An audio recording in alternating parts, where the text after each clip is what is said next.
여러분은 어떤 식후 습관을 가지고 계신가요? 식습관만큼 중요한 것이 식후 습관인데요. 밥을 먹고 나서 하는 사소한 생활 습관이 내가 기껏해서 챙겨 먹은 건강한 음식을 헛수고가 되게 할 수도 있고요. 나아가서는 갖가지 질병을 불러올 수 있습니다.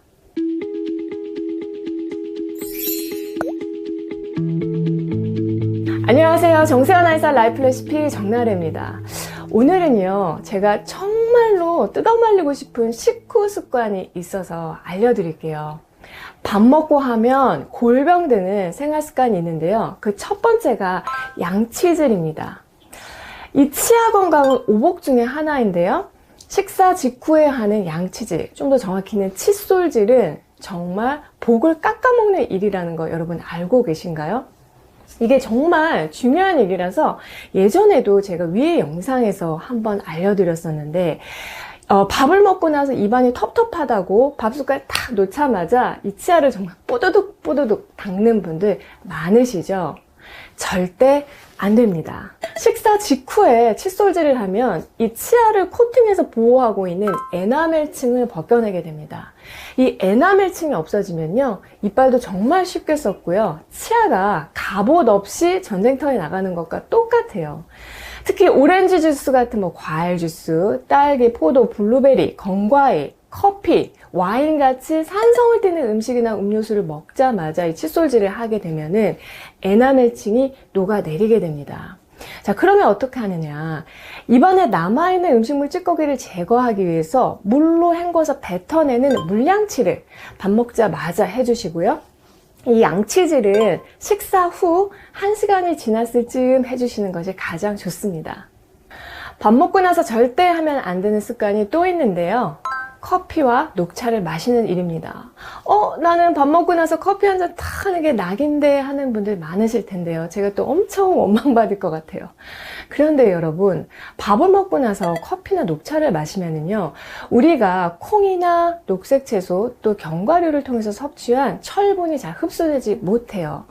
커피와 녹차 안에 있는 탄닌 성분이 철분과 딱 결합을 해서 체내 흡수율을 방해하기 때문인데요. 한 연구에 따르면 녹차를 마셨을 때는 철분 흡수율이 최대 60%까지, 그리고 커피를 마셨을 때는 최대 50%까지 떨어지는 것으로 나타났습니다. 따라서 특히 철결핍성 빈혈이 있는 분들은 식사 직후 커피나 녹차는 반드시 피하셔야 하고요.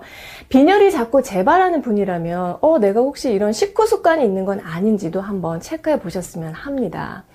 그리고 이 커피와 녹차 속의 탄닌 성분이 철분뿐만 아니라 전립선 기능을 강화하는 아연 같은 다른 미네랄의 흡수에도 영향을 끼칩니다. 그래서 이 커피, 녹차는 조금만 텀을 두고 최소 식후 한 30분 이후부터 드시는 것이 가장 좋아요. 식후하면 골병드는 세 번째 습관은요, 밥 먹고 들어 눕기입니다. 먹고 눕는 것이 무조건 나쁜 것은 아니에요. 이제 식사 중에 체했을 때는 편안하게 누워서 천천히 호흡을 내뱉으면요, 뱃속이 꾸룩꾸룩 하면서 정체에 있던 위장이 움직이고 체기가 풀리는데 도움을 받을 수가 있어요. 그런데 밥 먹고 몸이 퍼지면서 눕게 되고 누워있다 보니까 잠들게 되는 습관이 문제가 됩니다. 또 본의 아니게 퇴근 시간이 늦다 보니까 저녁 식사 시간도 늦어지게 되고, 그러다 보니까 밥 먹고 얼마 안 가서 잠자리에 눕는 경우도 있는데요. 이러한 습관은 없던 병도 생기게 합니다. 누워있게 되면 이 식도의 위치가 낮아지기 때문에 위장 안에 있는 음식물과 위산이 역류하기에 너무나 쉬운 조건이 되고요. 그냥 누워만 있는 것이 아니라 잠을 자게 되면은 위장 안에 음식물이 머무르는 시간이 길어지면서 위 역류성 식도염이 쉽게 생길 수 있어요.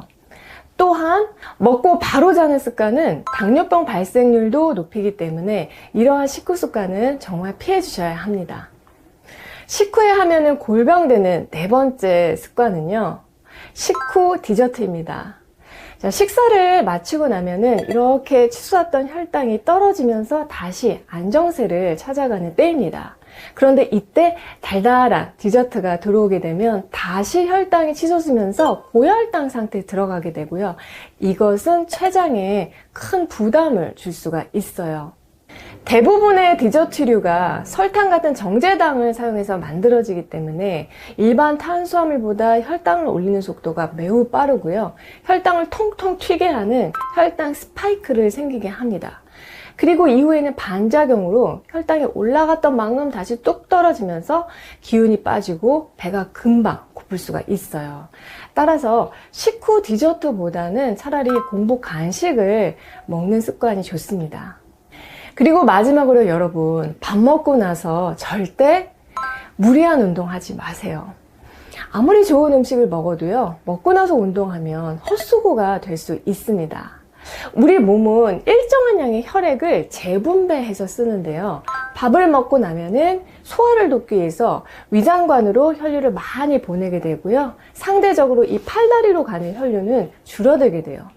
그런데 계속 움직이면은 근육이 혈액을 끌어다 쓸 수밖에 없기 때문에 위장관으로 가는 혈류가 방해를 받게 됩니다.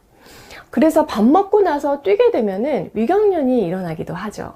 영양소가 가득한 음식을 먹는다 한들 제대로 소화 흡수가 되지 않으면 아무런 의미가 없고요. 또 미처 소화되지 못한 음식물은 몸속에서 독소로 작용하게 됩니다. 자, 그럼 먹고 가만히 있는 것이 좋으냐? 아니요. 운동이 아니라 산책을 하는 것은 정말 좋습니다. 편안한 마음으로 적당하게 움직이면요, 이 소화액 분비도 활발해지고 위장의 연동 운동도 경쾌해져요. 여러분, 오늘 내용이 도움이 되셨나요? 다시 한번 정리하자면 식사 직후 양치질, 커피나 녹차 마시기, 밥 먹고 바로 드러눕기, 또 식후 디저트, 무리한 운동 습관을 가지고 계신 분이 있다면 꼭 피해 주셨으면 합니다. 올해도 정나래와 함께 건강한 습관 만들어 가셨으면 하고요. 저는 다음에 또 좋은 내용으로 찾아뵐게요.